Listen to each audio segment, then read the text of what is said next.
Hi, it's Verity here from the creative team and welcome back to the Wow Embossing Powder YouTube channel. Today we're going to say cheers with Cranberry Sparkle.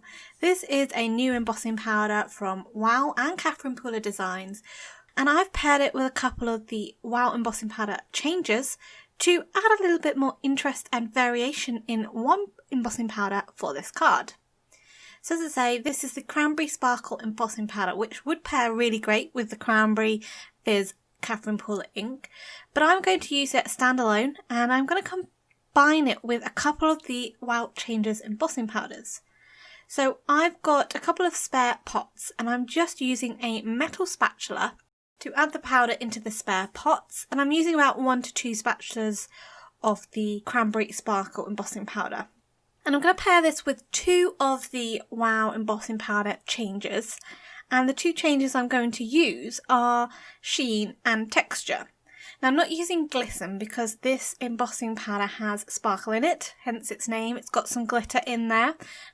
So I'm just going to add Sheen and Texture just to give a bit of a variation on the front of my card. So once I've got enough of the Cranberry Sparkle in my pots, I'm then going to start adding my Wow Changes. So this is a Sheen changer.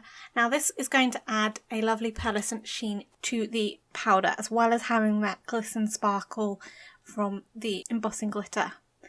Again, I'm trying to do a 1-to-1 ratio, so I'm putting about 2 spatulas of the Sheen into the pot as well.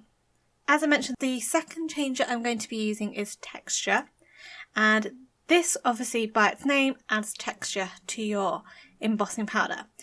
I find that it adds sort of a bit more of a matte look to the powder as well, and it's very tactile and great for creating more dimensional embossing. And once I've got all my powders in there, I'm then just going to give them a good shake to mix up the powders to get an even consistency. Okay, to create the embossing powder die cuts, I need to first of all make some heat embossing cardstock. So I'm using my Wow Clear Ultra Slow Drying Embossing Pad, and I'm smushing this down onto some white cardstock just to transfer the ink. And then I'm going to cover this with Cranberry Sparkle Embossing Glitter without any of the changes in there. So I want this as is really. And this has a lovely ruby burgundy red colour with fine glitter mixed in. Because of the glitter particles, it's always better really to heat from behind or beneath the cardstock.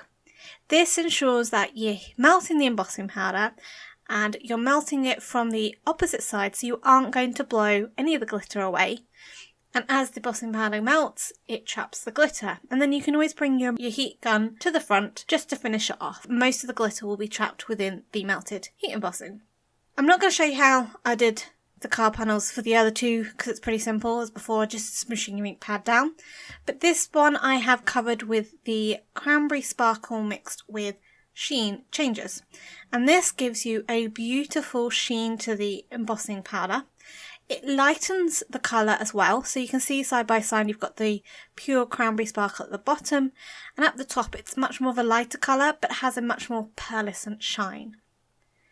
And then this one is where I added the Cranberry Sparkle with Texture, and this, as I say, adds a bit more of a matte finish to the powder look, and it really gives a lovely tactile feel to it. So once all the panels were created, I'm then using my Hero Arts Nesting Circle dies to cut out a selection of small circles. So I'd used all the small circles in the set, the smallest 5, and then die cut out with all 3 panels till I had a huge selection of circles.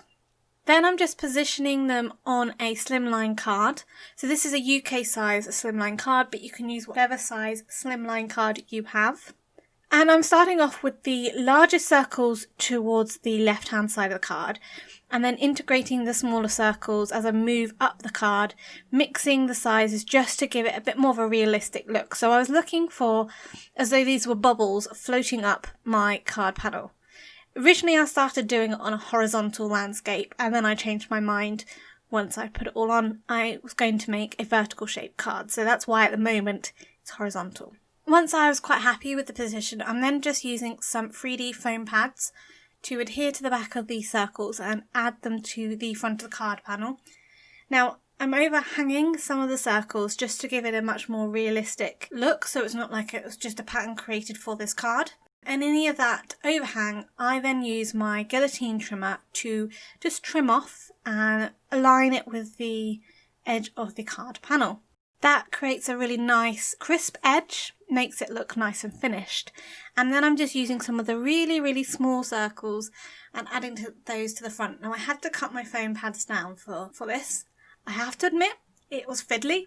It's not something I do that often, and you don't have to do if you don't want to. You could have used different size circles so you weren't going down quite as small as I did. However, I do like the fact that there are those little bubbles at the top just to finish off the top of the card. So I just want to show you some of the stamping I did for the two little champagne glasses. And what I did was I used the Good Stuff Inside stamp and die set from Catherine Pooler Designs, which has a die to die cut two champagne glasses out, and then a champagne glass to stamp onto them. Now I find it easier to die cut first your little champagne glasses, put it back into your cardstock to create like a slot for the die to sit in, then align your champagne glass and stamp it. So initially I've stamped this in Hot Tub Catherine Pooler ink. And then what I'm doing is I'm using a second colour to add some shading. So I'm just going to zoom in here so you can see that. So I've initially stamped in Hot Tub. Then I'm going in with Daydream ink, so it's a darker teal colour. Tapping that down. And then I'm using a wet baby wipe or wet cloth just to dab off the edge to smooth it so it's not such a harsh line.